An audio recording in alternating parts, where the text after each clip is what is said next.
Now on Weather Unfiltered. Oh, hey everyone. Hope you had a terrific weekend. Thanks for joining us here on Weather Unfiltered. I'm Mike Bettis. I'm Alex Wilson. Maybe your bracket's busted. Ours was okay.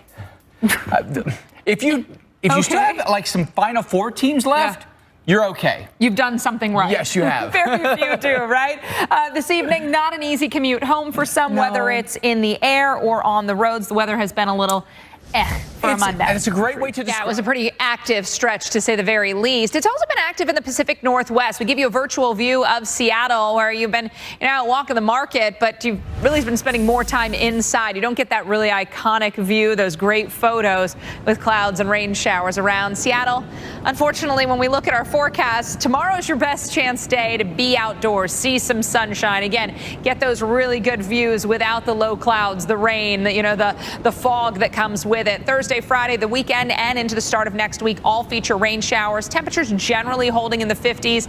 By Sunday, looks like we may peak in the low 60s, but a pretty steady, same forecast coming for much of the upcoming week. Now, month to date, we've seen quite a bit of rain here in the Seattle metro area. We've seen a lot of areas through western Washington and Oregon and northwest California in that 12 to 18 inch range, but a lot of spots in the red. That's 8 to 12 inches. So it's been a soaker of a month, to say the very least, and more atmospheric moisture being filtered into the zone as we look towards today and much of this week. So severe thunderstorms coming in on Wednesday with our next system.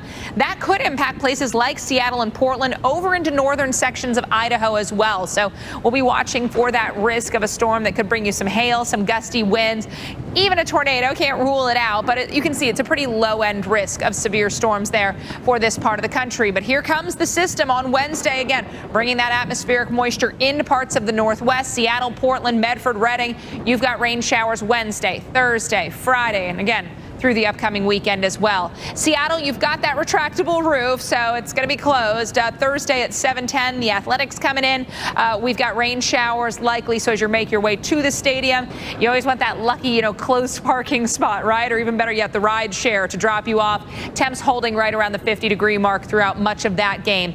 Again, through the weekend, we're going to keep the rain showers and high elevation snow in the cards, so not much changing in that forecast. It's a pretty easy to remember forecast, even though it may not be the one you want. Really just like, do I need an umbrella today? Yeah, it's a good bet. Sunday and into early next week, rain showers continue. So through Wednesday and the start of the weekend, that 4-day period, we're going to be looking at a lot of 2 to 3 inch totals around Seattle and Portland. Extreme western parts of these states could see 3+ inches of rain by the time we get into the start of the weekend, Mike. Yeah, it's a soaker for sure. Spot on, Alex. All right, I want to take a look ahead at the T-Mobile Coast to Coast forecast. Let's work you through the week, heading towards the weekend, right? That's what we all care about right now. Tomorrow, we've got rain showers, thunderstorms down into South Florida, a little bit of rain in the Ohio Valley, a little bit of snow in the Northeast, but much of the country actually looking pretty good, pretty dry. Wednesday, more of the same. Kansas City at 66, Denver at 76. Nice and mild in Albuquerque as well. Rain showers across the southern plains on Thursday, along with the Pacific Northwest. We'll keep it going in places like Seattle on Friday. Also some showers for the Midwest, the Ohio Valley, and the interior parts of the Northeast. Quite a bit of wet weather and wind. It's real pretty. The Park Service's official forecast is the 28th through the 31st being peak bloom. Yeah. But you can see some trees have already popped. Isn't it crazy how quick it goes? We've got cherry blossoms down here in some areas. I remember I went for a walk and I was like, wow, they're so pretty. And then like 3 days later, they were gone. Well, the one thing I've noticed about the South, where all the cherry trees have blossomed, is that it's been kind of windy off and on for the last 3 weeks. And so the cherry blossoms are flying everywhere. It was kind of like snow. It's a huge buzzkill. It was. It was a bummer. I was like, don't ruin our show. Things look pretty good, though, for D.C. area. Looking forward to this week. Well, this is Weather Unfiltered. I'm Alex Wilson. Well, temperatures have been a talker throughout the year. January, of course, the first month of 2025, below average through most of the country. On the flip side, March, it's been a warm one, especially across the northern part of the country after February was more half and half. And March really can be a tricky time of year when it comes to the weather. Meteorologist Chris Bruin explains.